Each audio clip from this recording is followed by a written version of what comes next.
പത്രക്കാർ, ജേർണലിസ്റ്റുകൾ നാടിൻ്റെ നെടും തൂണുകളാണ്.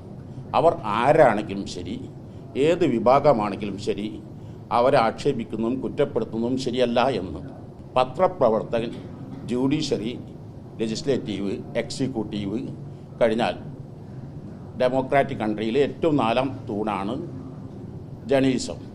ഞങ്ങളുടെ നിലപാട് ആർക്ക് കിട്ടിയില്ല എന്ന് പറയേണ്ടത് സർക്കാരാണ്. സർക്കാർ ഒരു ധവളപത്രം ഇറക്കണം.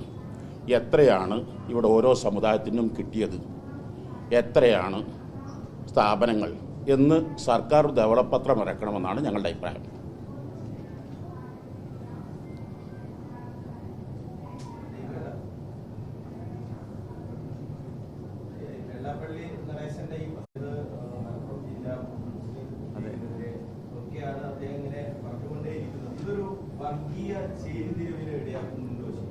ഞങ്ങൾ ഇന്നലെ പറഞ്ഞല്ലോ, മത, രാഷ്ട്രീയ, സാമൂഹിക നായകന്മാർ ചേരിതിരിവുകൾ ഉണ്ടാക്കുകയല്ല ചെയ്യേണ്ടത്.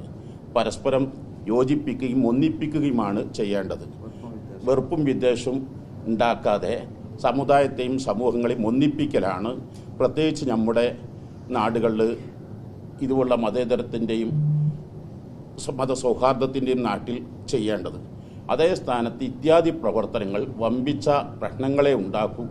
ഞങ്ങൾ പ്രതികരിക്കാത്തത് യഥാർത്ഥത്തിൽ ഇവിടെ ഞങ്ങൾക്ക് എത്ര കിട്ടിയില്ല എന്നുള്ളതൊക്കെ സർക്കാർ ധവളപത്രം ഇറക്കിയാൽ അതിൻ്റെ യഥാർത്ഥ കണക്ക് പുറത്തു വരുമല്ലോ.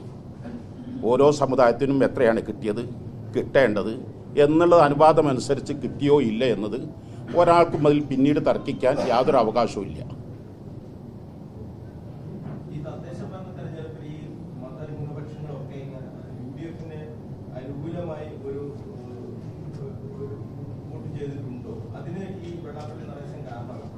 ഞങ്ങൾ ഒരു രാഷ്ട്രീയ പാർട്ടിയല്ല, ഞങ്ങൾ ഘടകകക്ഷിയല്ല.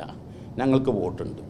ഞങ്ങളെ വോട്ട് ആർക്ക് ചെയ്യണമെന്നത് ഞങ്ങളുടേതായ ഒരു ലൈനുണ്ട്, അതിലൂടെ ഞങ്ങൾ അറിയിക്കാറുണ്ട്. അത് ഞങ്ങൾ പരസ്യപ്പെടുത്താറില്ല.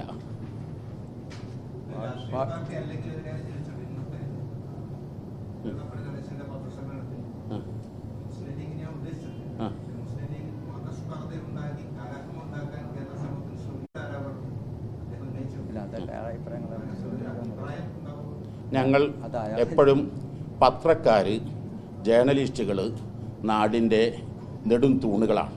അവർ ആരാണെങ്കിലും ശരി, ഏത് വിഭാഗമാണെങ്കിലും ശരി, അവരെ ആക്ഷേപിക്കുന്നതും കുറ്റപ്പെടുത്തുന്നതും ശരിയല്ല എന്ന് ഞങ്ങൾ വിശ്വസിക്കുന്നു.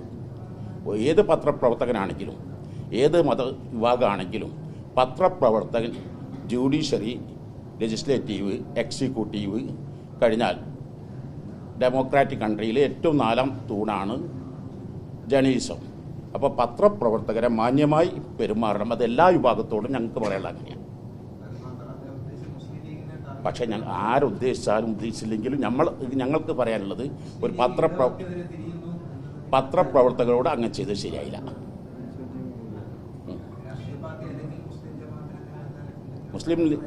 കേരള മുസ്ലിം ജമാഅത്തിൻ്റെ തീരുമാനം ഒരു കാരണവശാലും ഒരു പത്രപ്രവർത്തകനെയും മോശമായി ചിത്രീകരിക്കുന്നത് ശരിയല്ല. പിന്നെ മറുപടി പറയേണ്ടത് അതാത് രാഷ്ട്രീയ പാർട്ടിക്കാർ അവർ പറയണം. ഞങ്ങൾക്ക് പൊതുവായിട്ടേ പറയാൻ പറ്റൂ.